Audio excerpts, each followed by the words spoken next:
Kumusta kamong tanan dinha? Hinaot po nga kamo ready na sa pag-celebrar sa Pasko. Kumusta ang panahon dinha sa Pilipinas?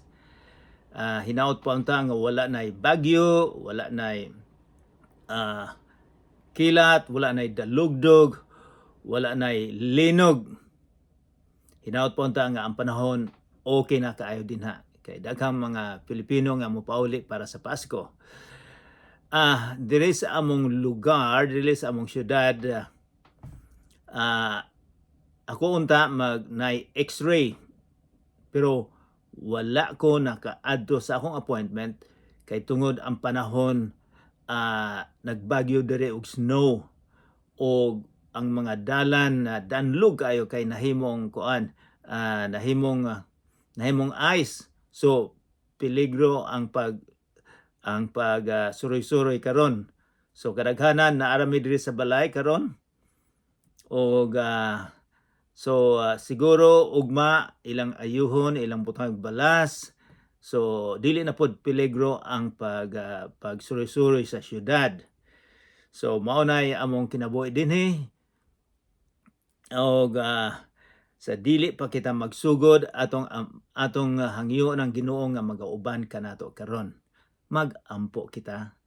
Amahan namong langitnon, daghang salamat sa panahon nga kami makatuon sa imong pulong. Nga hinaot po unta nga among malantaw, among ma-appreciate, among hatagan og dako kaayong bili ang imong pag-anhi dinhi sa kalibutan 2000 na katuig karon. Ginoo, hinaot po unta nga imong abrihan ang among tagsa-tagsa kasing-kasing. Sa ngalan ni Jesucristo nga among manluluwas. Amen. Na ako ipakita ninyo kay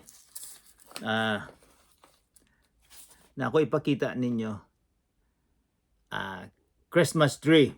So sa Pasko, kadaghanan adunay mga balay, adunay Christmas tree sila. O ang uban usab dito sa guwa sa ilang dire sa labas sa among balay na ay maghimo og snowman. Dinhi daghang snow bisag karon daghang kay snow sa among atubangan sa balay nagpala ko. So daghang mga snowman og naapod sila'y kini sa Pasko. Mao ni makita ni kinsa man ni siya, Santa Claus. So and then kini usab popular ni usab diri sa among diri mao ni sungkod ni candy cane, sungkod ni Santa Claus, mga dulce. Mao ni akong ihatag pod sa mga bata nga akong para modalagan sila husto sa akong lesson sa tennis. Mao ni akong ihatag. So og napoy atong paglantaw sa Pasko nga adunay tulo ka hari. So tan-aw nato ni sa tinuod gyud kung naaba na sila naabay tulo ka hari, naabay snowman, naaba si Santa Claus sa Pasko. So atong abrihan ang atong Bible sa gisulat ni San Mateo sa kapitulo 2. Mahitugod ni pagkatao sa atong Ginoong Jesucristo. Sa unang panahon sa akong giingon ninyo, linukot ang ilang Bible. Karon nagamit na lang ko og iPad, iPhone o kung unsala na para makabasa kita sa Bible. So sa walay paglangay-langay atong tan-awon og unsa may tinuod, unsa may mga istorya mahitungod sa pagkatao sa atong Ginoong Jesucristo. Mura ba ni og nagsakay pa ko sa barko sa una. Sa bag-o pa ang barko maayong kusog-kusog mo dalagan.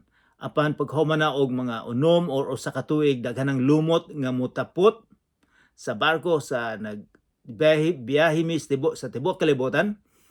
Naanay daghang mga lumot sa barko bisag ang sakayan usab adunay mga lumot o kining mga lumot nga makuha makapahinay sa barko. So kuhaon ni siya. So ang ato pod nga relihiyon, ang atong paglantaw sa istorya mahitungod sa atong Ginoong Kristo sa mga sobra na sa 2,000 ka tuig, daghan na pong mga lumot nga mitapot sa istorya. Nanay mga daghang istorya nga dili tinuod. Ang uban ang mga nagpintor, ang uban nagkompose og kanta, murag napalayo na sa tinuod nga istorya mahitungod sa pagkatawo sa atong Ginoong Kristo. So atong tan-awon ang tinuod nga nahitabo, kay dili ko gusto nga kitang tanan maignorante mahitungod sa pagkatawo sa atong Ginoong Kristo. So atong sugdan, atong basahon ang atong Biblia sa kapitulo 2 sa sinulat ni Mateo. Basahon nato. Natao si Jesus sa lungsod sa Bethlehem. Di ba na adunay kanta nga, little town of Bethlehem, sa lalawigan sa Judea sa panahon sa naghari si Herodes. Nakaibalo na, nakadungog na kita mahitungod ni Herodes. Unya, may mga tao nga may kaalam. So bantayan nato ning giingon ni Mateo, may mga tao nga may kaalam bahin sa mga bituon og nangabot sa Jerusalem gikan sa sidlakan. So miingon ba siya nga three kings? So kita aduna kitay popular kayo nga kanta, we three kings in the Orient are. So miingon ba si Mateo sa iyang pag-record sa history nga tulo ka buok? Miingon ba siya nga hari ni? Wala siya moingon.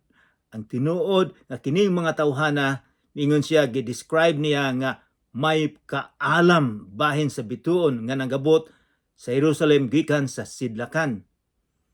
So miingon si Mateo nga kini siya adunay mga kaalam. Sa akong nabasahan, kining mga tawhana dili lang ni tulo or upat, wala ta kay balo og pila ka buok ang may bisita. Wala, dili kita sigurado kung kini sila mga hari ba. Pero kini sila, giingon ni sila nga mga magos, mga mago. Gikan ni sila, ni anang panahon na, gikan ni sila posible sa Iran, sa Iraq, sa Saudi Arabia. Gikan ni sila. Nagbiyahe sila, naglakaw sila og kini mga duol usa ka libo ka kilometro. Usa sila nakaabot didto sa Jerusalem. Ngano man nga gabiyahe man sila. Ngano man kalayo kaayo. Wala sila'y mapa. Nganong gigastuhan man yun nila gusto sa pagbiyahe. Naibalo kita nga sa unang panahon walay dalan. Walay mapa. Di na sa disyerto.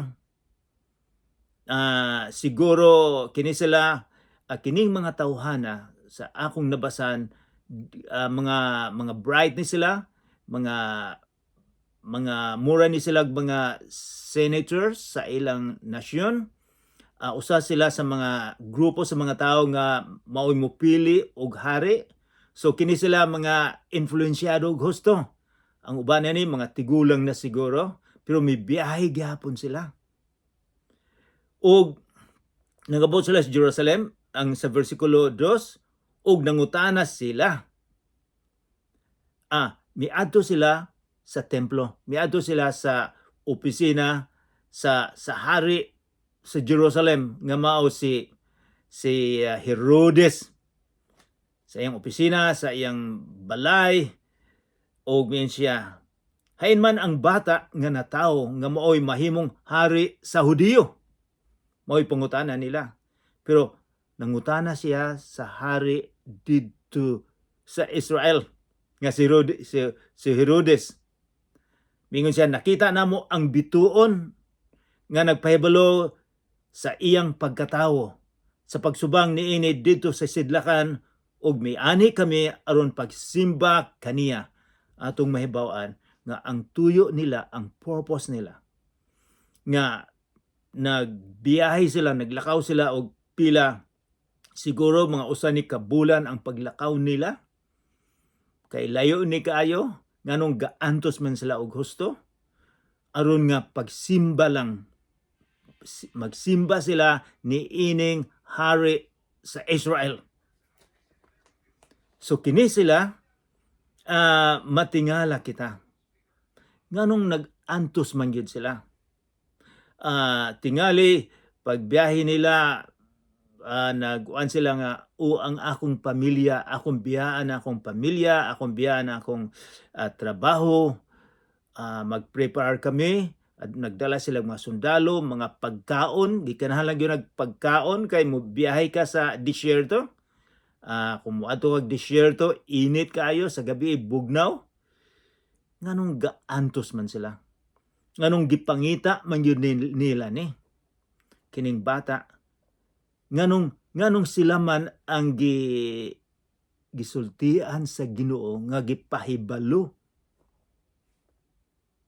nga ang hari sa Israel na tao. Nganong sila man gyud nga mga tao nga layo kayo, giun sa manila pagkahibalo nga layo man ni sila kayo.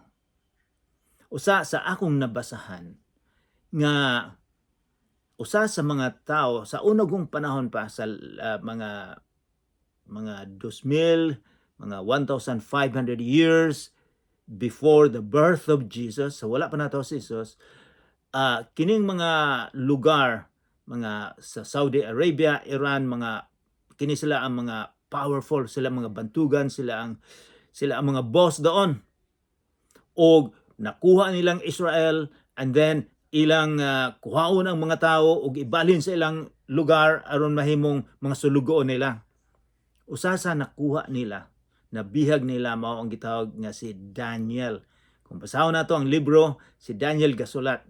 Si Daniel atong mahibaw-an nga dili gyud siya mo ampo mosimba sa mga Diyos nga gihimo lang sa mga tao. Nasuko ang hari o gipakaon siya sa leon. Nahitabo usab nga ang leon busog kaayo so wala siya makaon. Tungod ang Ginoo na hebalo sa nahitabo wala siya gipanalipdan siya sa atong Ginoo.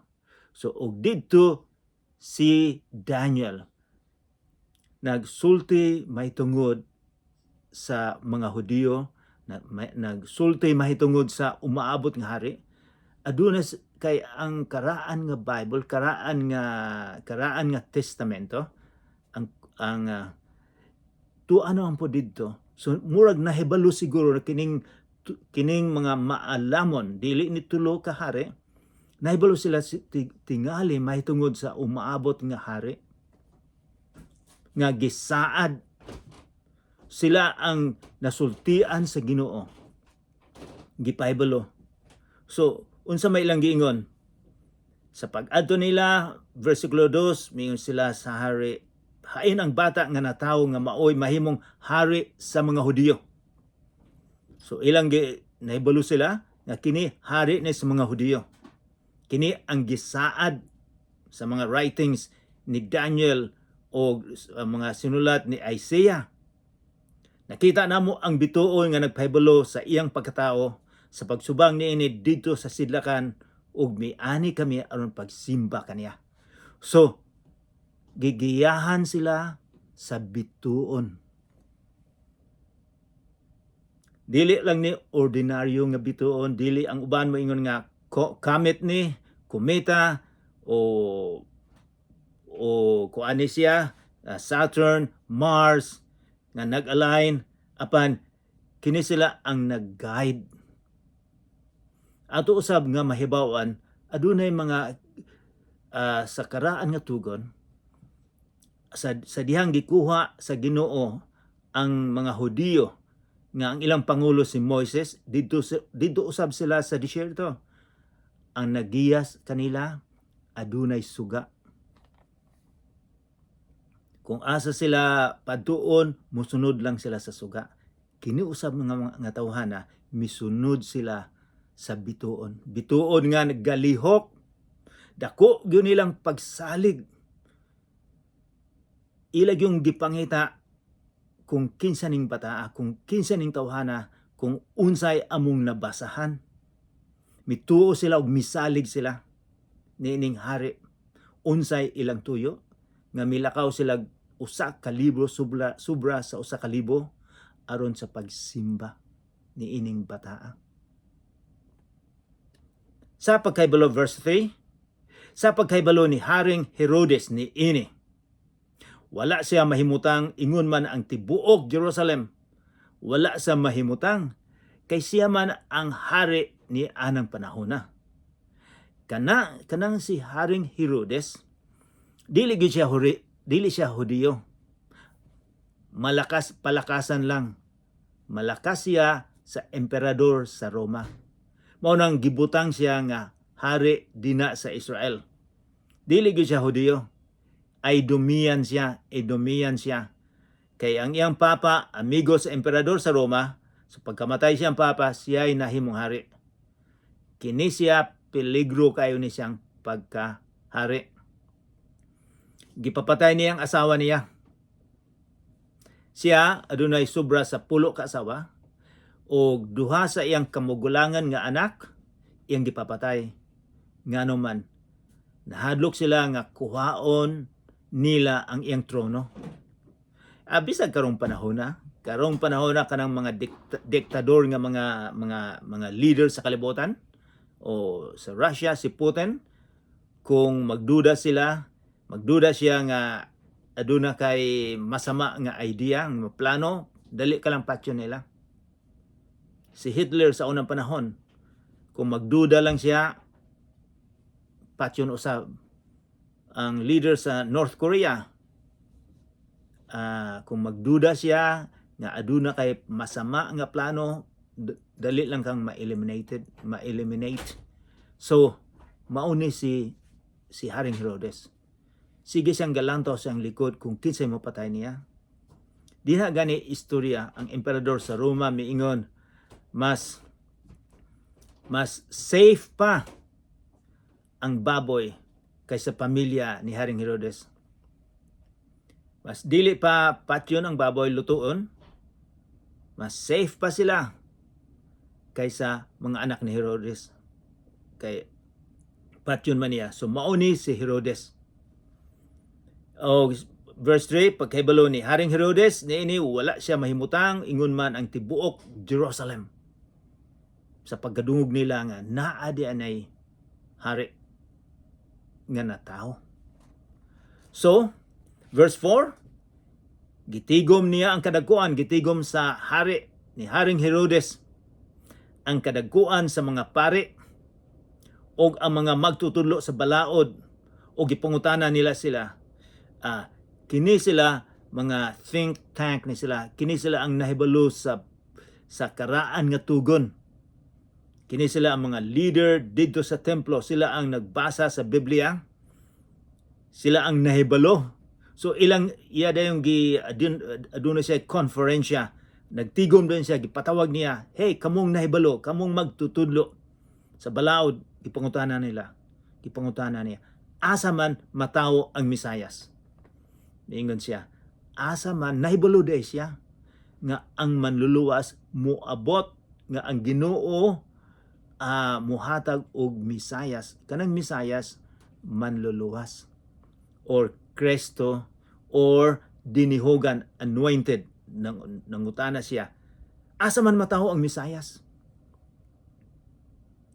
Verse 5, sila mitubag sa lungsod sa Bethlehem, sa Judea, sa Hudia.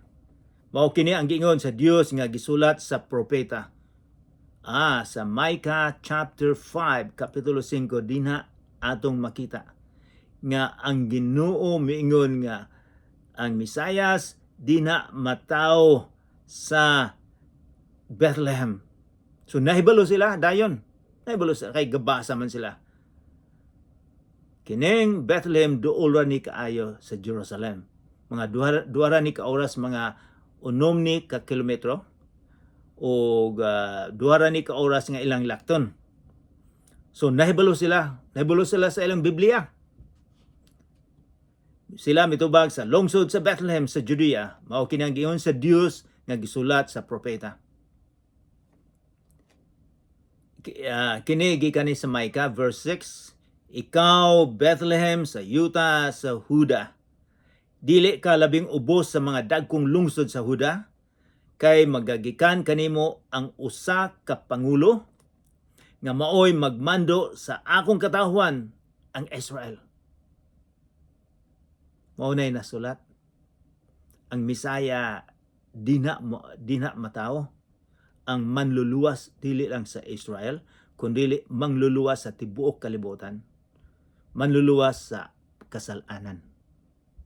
Mao nay buti pasabot nga manluluwas apan sila usab ang ilang pagtan-aw nga sila luwason sila gikan sa kamot sa mga Romano.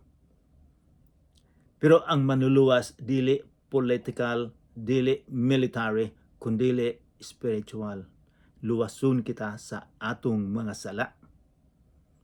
Maunay rason nga si Jesus mianhi dinhi sa kalibutan. Verse 7, busa, therefore, gipatawag ni Herodes sa hilom ang mga maalamong bisita, kadtong mga sa atong paglantaw ang uban miingon nga 3 kings, pero dili na 3 kings. Naibalo kita nga si Mateo wala mag-ingon nga 3 kings, kundi mga maalamon, wala ta kay bulog pila kabuk na sila. Mga bisita niya nga gikan sa sidlakan, iyang nasayran, gikan kanila ang untop nga takna sa pagsubang sa bituon. Versikulo 8, unya gipaadto niya sila sa Bethlehem nga nag-ingon, lakaw kamo og pangitaa pag-ayo ang bata, og kung makaplagan na ninyo siya, pahibalua ako aron moadto og mosimba usab kaniya. Tinuod ba ni iyang gisulti nga mosimba usab siya ni ining bata nga gisaad sa Ginoo ning bata, or unsa may iyang himuon? Iyang patyon. Gusto niyang nga kung makita na, mubalik para mahibaon niya og patyon niya. Verse 9 and 10, human nila paminawa ang hari, nang lakaw sila kining mga makiana admanon, mga magos maging maalamon nga nahibalo sa bituon. Og sa human paminawa ang hari, nang lakaw sila, sa didto na sila sa dalan, nakita nila pag-usab ang bituon nga nakita nila sa sidlakan.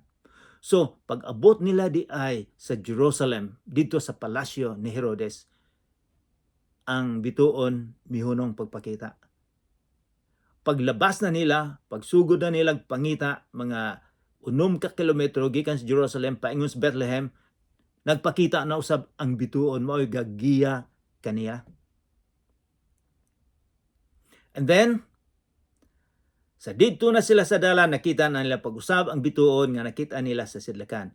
Dako kaayo ang ilang kalipay sa pagkakita nila sa bituon.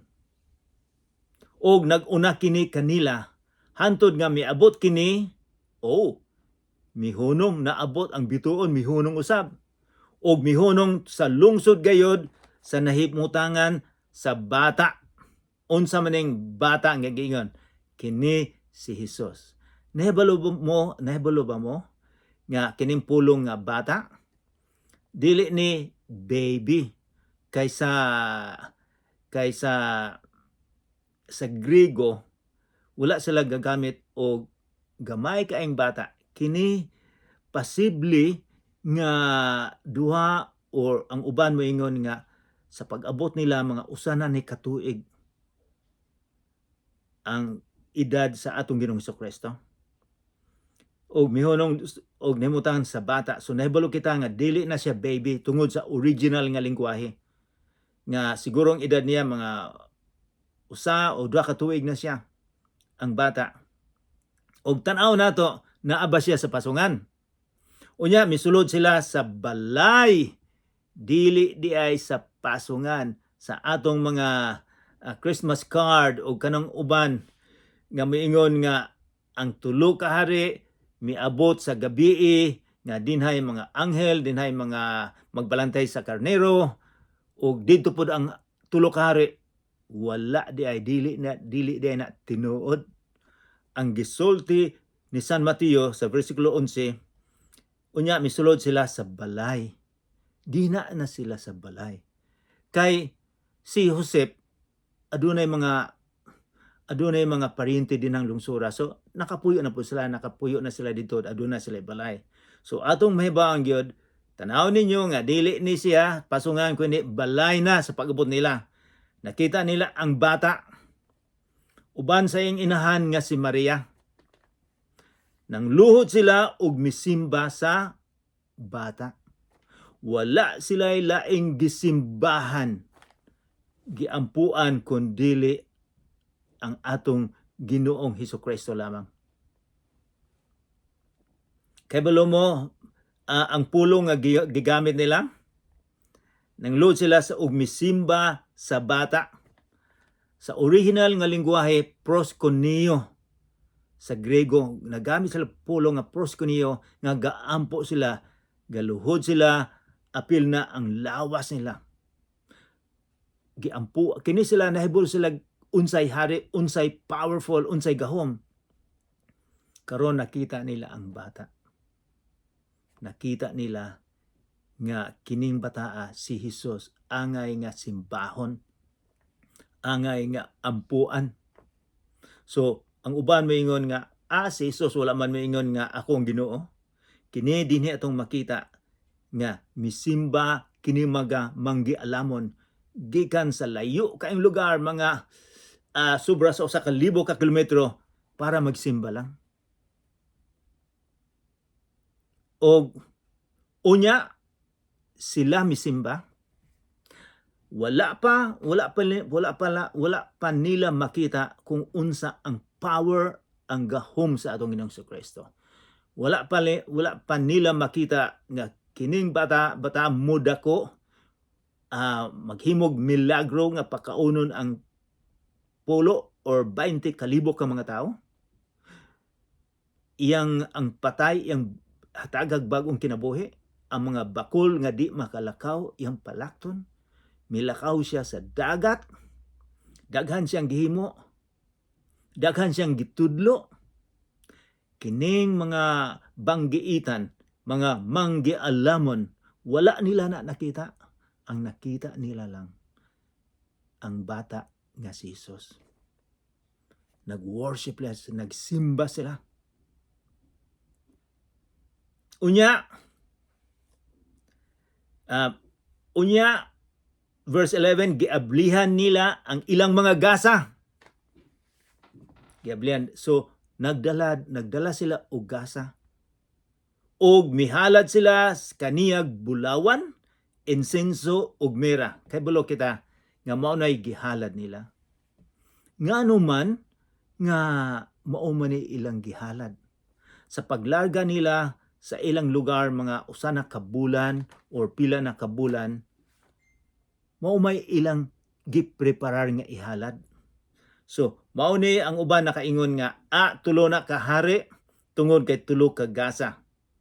Wala ta kay balog pila ka buok, dili man ni hari, sobra sila, posible kay dako kay ning daghan sila mga servant, mga sundalo, o dili lang ni sila tulo.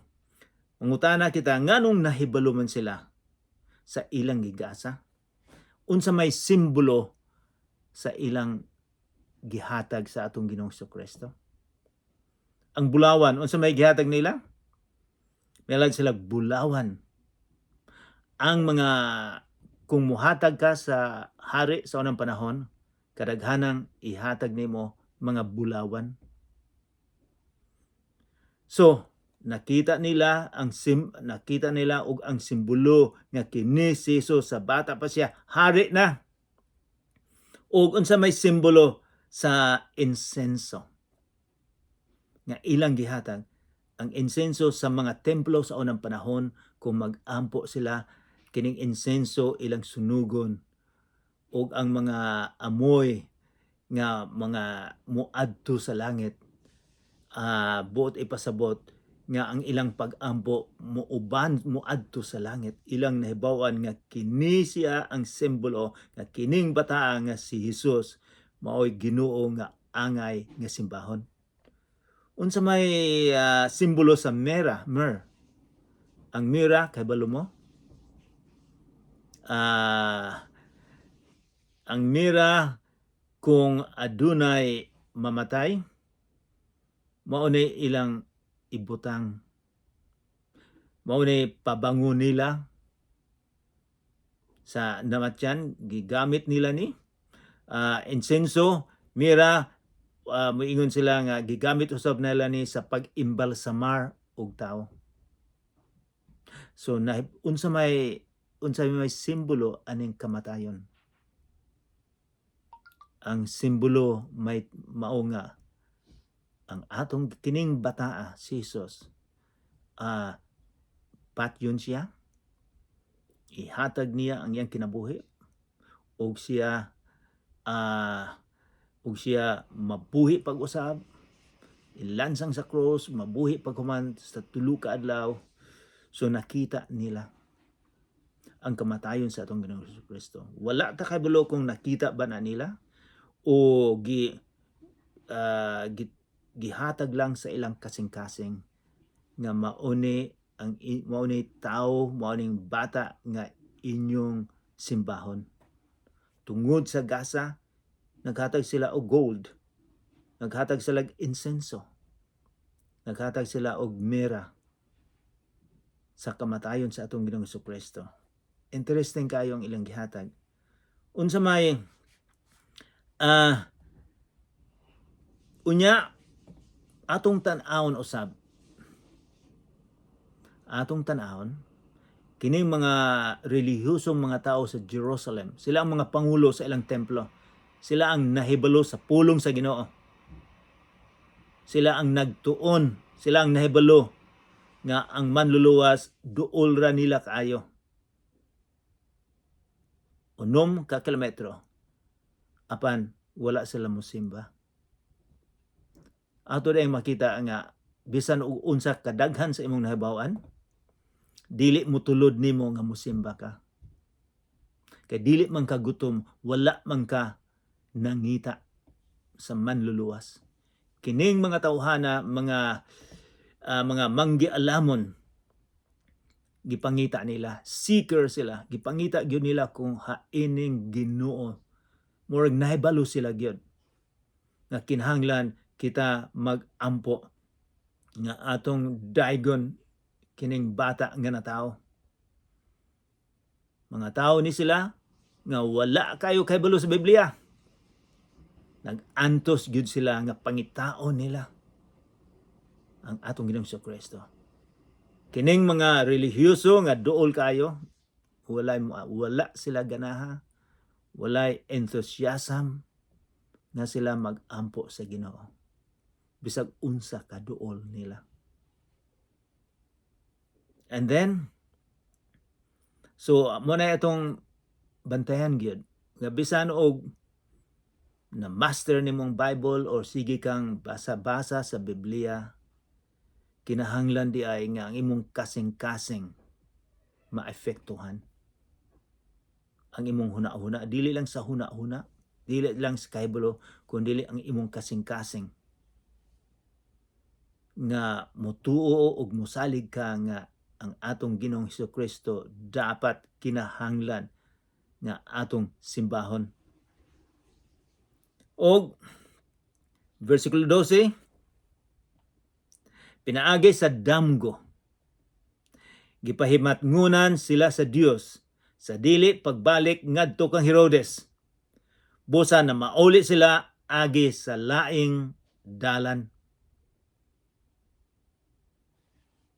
ang Ginoo maoy gagiya kanila, maoy bantay kanila, maoy gabantay po sa atong Ginoong Hesukristo nga dili siya mamatay. So kung mahibaw-an nato, kung matagbuan nimo o kanako ang ato samtang galakaw kita dinhi sa yuta sa kalibutan, ug matagbuan nato si Hesukristo, matagbuan nato mahibalag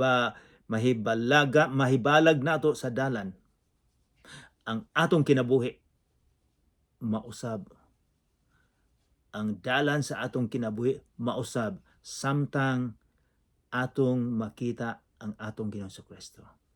Kining mga dili ni hari, kining mga manggialamon sa dihang nakita nila si Jesus, wala sila mo balik dito sa templo kundi miagi sila og laing dalan. Mausab kita kung nahibalo kita kung kinsa si Jesus, mausob ang dalan sa atong kinabuhi tungod sa Espiritu Santo nga mogiya kanato. And then verse 13, sa diha nga nanglakaw na ang mga maalamong bisita, usa ka anghel sa Ginoo ang mipakita kang Jose pinaagi sa damgo nga nag-ingon, bangon, dada ang bata ug ang iyang inahan, ug panagyaw kamo ngadto sa Ehipto ug pabilin didto hangtod sa papaulion ko kamo, kay ang bata pangitaon ni Herodes aron patyon. So sa ilang damgo ang Ginoo, ang anghel miingon nga iskapo na mo dinha kay pangitaon na ni Haring Herodes dala ang bata. Nagpabilin sila didto hangtod sa namatay si Herodes. Nahitabo kini aron matuman ang giingon sa Ginoo pinaagi sa propeta, gitawag ko ang akong anak gikan sa Ehipto. Ang Ginoo miingon nga si Jesus ang iyang anak. Kung unsa ang amahan nga Ginoo, mausab kana ang anak. Ang anak Ginoo. Ang amahan walay sinugdanan, walay katapusan. Ang anak usab nga Ginoo walay sinugdanan, walay katapusan.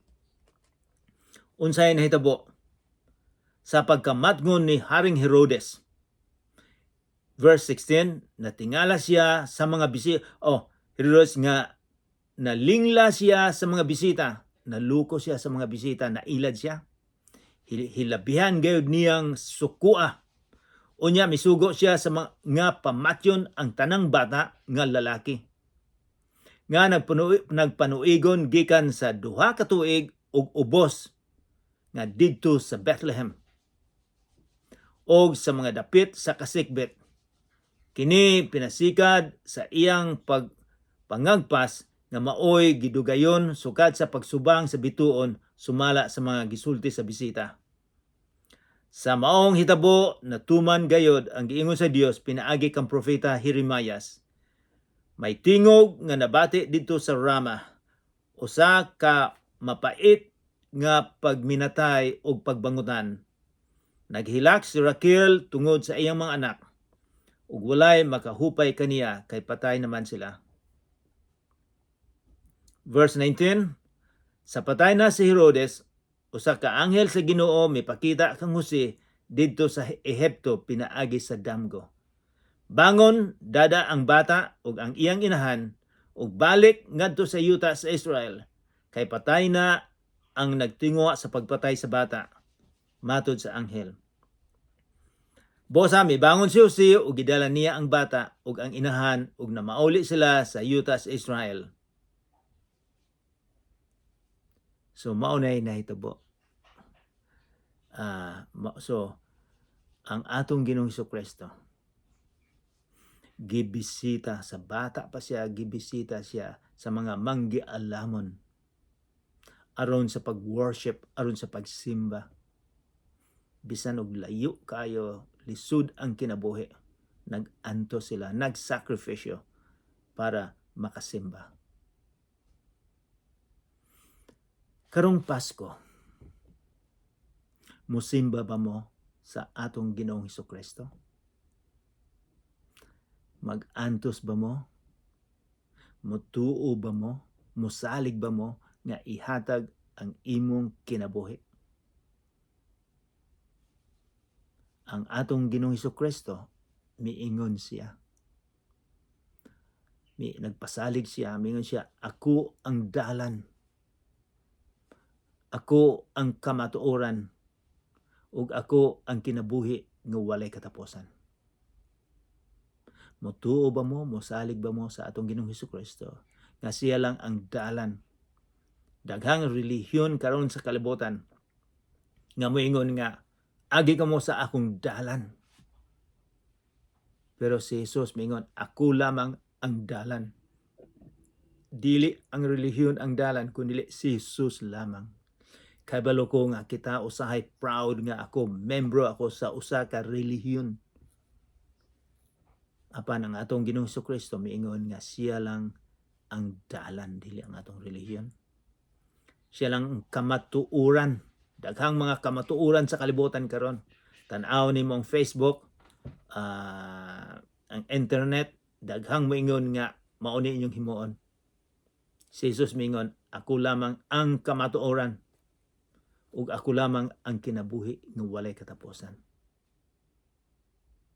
Gusto ba nimo nga adunay kinabuhi nga walay katapusan? Bisag unsa ka lisod sa atong kinabuhi karon diri sa kalibutan. Apan kung kita mosalig atong imbitahon si Jesus nga mosulod sa atong kasing-kasing, sigurado nga kita makapuyo kauban sa atong Ginoong Hesukristo. Daghang salamat o maayong Pasko.